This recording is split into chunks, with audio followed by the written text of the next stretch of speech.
जी जी, बिल्कुल विधानसभा का ये मुद्दा महत्वपूर्ण मुद्दा रहेगा।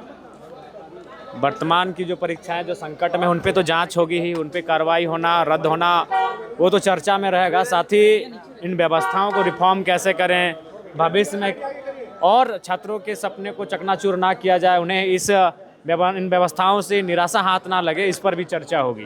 2 लिस्ट पर विवाद हो रहा है। सरकार का कहना है कि शायद 2 सूचियां भेज दी गई है, अधिवक्ता का नाम शामिल है, इस वजह से एक बातचीत नहीं हो पा रही है, वार्ता नहीं हो पा रही है। देखिए, हमें कोई आपत्ति नहीं, हमारे लोग सब हमारे ही हैं, हमारे कोई लोग स्पेशल और व्यक्तिगत नहीं है। हम तो छात्रों के लिए संघर्ष किए हैं और आगे भी करेंगे। जो लोग जाए अच्छे से वार्ता करें, हम तो यही चाहेंगे। तो आप समझाएंगे कि 2 सूची ना जाए, ऐसा कुछ विवाद जो हो रहा है? नहीं, ऐसी तो जानकारी नहीं, क्योंकि कल हम जब गए थे धरना स्थल पर तो बताया गया कि 11 लोगों का नाम भेजा गया है, जिनमें 8 छात्र हैं, अभ्यर्थी हैं, और 2 मीडिया साइड से हैं और एक अधिवक्ता हैं।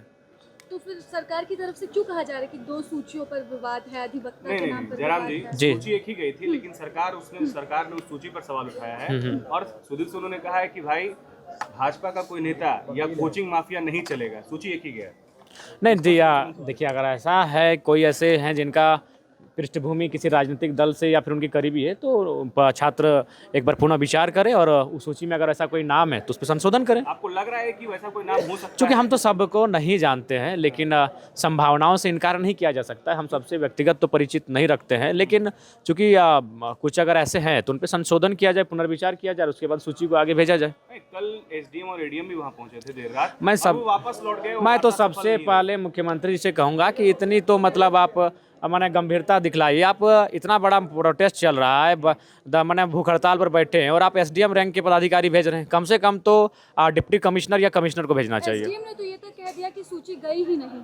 नहीं, सूची तो गई है, वो सूची गई है। बयान आया था, वही बयान था उनको कि सूची में नाम जो है उसमें बदलाव होगा। चलिए ठीक है, अगर ऐसा है तो उसे संशोधन करें। छात्रों से मैं कहना चाहूँगा वो संशोधन करें, और आज कम से कम वार्ता को फाइनल किया जाए।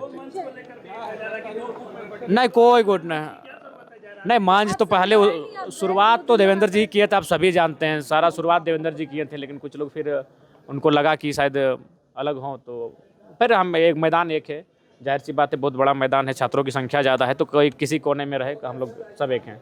धन्यवाद। डेलीगेशन में कौन होना चाहिए? छात्र होने चाहिए, जो छात्र हैं, और वे होने चाहिए। तय होगा कि वो छात्र हैं, और उनके एडमिट कार्ड से तय होगा, उनके एडमिट कार्ड से। आज 6ठा दिन है उनके अनशन का जी। फिर जेपीएससी 14वीं जो प्रीलिम्स की परीक्षा है, और उस परीक्षा में जो व्यक्ति अभियुक्त बने हैं अभय तिवारी, उन्होंने जेएसएससी सीजीएल की परीक्षा 2nd रैंक के साथ पास किया था, और उसके परिवार के कई सदस्य भी इस परीक्षा में पास हुए हैं। तो स्पष्ट है कि वो व्यक्ति जिन परीक्षाओं में सम्मिलित हुआ है, और टीडीपीएल कंपनी का जिस परीक्षा में हाथ है, कहीं ना कहीं वो जांच के दायरे में आते हैं, वो कटघरे में आकर खड़े होते हैं, उनकी कार्य प्रणाली पर सवाल खड़ा होता है। अतः मुझे पूर्ण विश्वास है, और ये सत्य है, अगर सही से जांच हो तो प्रमाणित हो जाएगा। लाखों रुपए में सीटों को बेचा गया है, जो नियुक्तियां दी भी गई हैं उनको भी लाखों रुपए में बेचा गया है। तो ऐसे में जांच होनी चाहिए। मैं क्या मैसेज देना चाहता हूँ, टी-शर्ट के माध्यम से हम वही संदेश देना चाहते हैं, जो चूंकि विधानसभा का सत्र छोटा है, चलेगा नहीं, तो अपने शब्दों को हम लोग टी-शर्ट के माध्यम से लेकर आए हैं। तो ये सीबीआई और ईडी इसलिए मांग कर रहे हैं क्योंकि इसमें मनी लॉन्ड्रिंग का भी मामला आएगा। आप देखिए, आज का अखबार आपने पढ़ा होगा, अभय तिवारी ने स्वीकार किया है कि 60 लाख तक का मतलब सेटिंग में 60 लाख तक का हेरफेर हुआ है एक सीट के लिए। तो ऐसे में 60 लाख रुपए तो मामूली रकम नहीं है, एक सीट तो था नहीं, इसमें अरबों रुपए आएंगे। तो उस अरबों रुपए की जब बात आएगी तो मुझे लगता है वहाँ ईडी का भी रोल होगा। तो सीआईडी से भरोसा नहीं है क्या? देखिए, सीआईडी की जांच तो सीआईडी ने तो जांच किया था सीजीएल का, उसके बाद तो क्लीन चिट दे दिया गया था। तो ऐसे में अगर सीआईडी पे भरोसा हम नहीं कर पा रहे, उसका मूल कारण है उनकी कार्य प्रणाली। इसलिए जयराम जी, अंतर की आज जो छात्र नेत्री है वो आज प्रदर्शन करने वाली है, विधानसभा घेराव करने वाली, क्या जयराम महतो साथ रहेंगे? हम तो आज सेशन चल रहा है तो आज तो साथ कैसे रहेंगे, बाकी सभी को ये लोकतांत्रिक भारत है, सब अपने अपने स्तर से प्रदर्शन कर सकते हैं। उनका अपना शायद कोई संघ है, छात्र संघ है, उनके माध्यम से।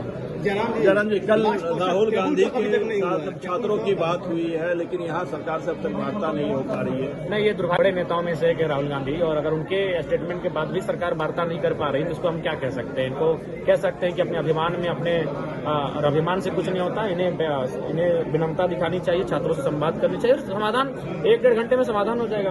सरकार को भी मालूम है मुद्दे क्या है, किसी से नहीं छिपा। धन्यवाद। अढ़ाई का टी शर्ट है मैडम, कोई भी स्पोर्ट दुकान मिल जाएगा, डुमरी में स्पोर्ट दुकान जो है जाके देखिएगा। वो तेवर आपका सेशन नहीं चल रहा, सेशन चलेगा तभी ना तेवर दिखाएंगे। सेशन अभी चला ही कहा, आज देखिए अभी बता कैमरे के सामने ही तेवर दिखाते हैं, सरकार तक बात नहीं होती है, इतना धीरे बोल रहे कि अंदर आवाज तक नहीं जाएगी। ठीक है, जो जयराम छात्र आंदोलन से लड़े हुए हैं, आज जयराम जी वो तेवर में नहीं दिखाई। इसी विधानसभा के बाहर जो है आप छात्रों के मुद्दों को लेकर जो है संघर्ष करते हुए नजर आए। देखिए सेशन चलेगा, बिल्कुल वही तेवर दिखेगा और उसी अंदाज में होगी, और आज बिल्कुल वो तेवर दिखने को मिलेगा। मैं आपको पूरा विश्वास दिलाता हूँ। रॉयल इंडिया में आपका स्वागत है। भारत के सबसे विश्वसनीय सोलर मोटर पंप और MPPT कंट्रोलर निर्माता। रॉयल इंडिया का high performance movable trolley solar water pumping system प्रस्तुत है। बेहतर दक्षता के लिए डिजाइन किया गया और आसानी से ले जाने योग्य। सरकारी परियोजनाओं के लिए अनुमोदित देश भर के कॉन्ट्रैक्टर्स और एजेंसियों की पहली पसंद। MNRE द्वारा अनुमोदित, उल प्रमाणित, उद्योग मानकों के अनुरूप स्वदेशी उत्पाद। सार्थक ऊर्जा समाधान के लिए हमारे साथ साझेदारी करें। आज ही संपर्क करें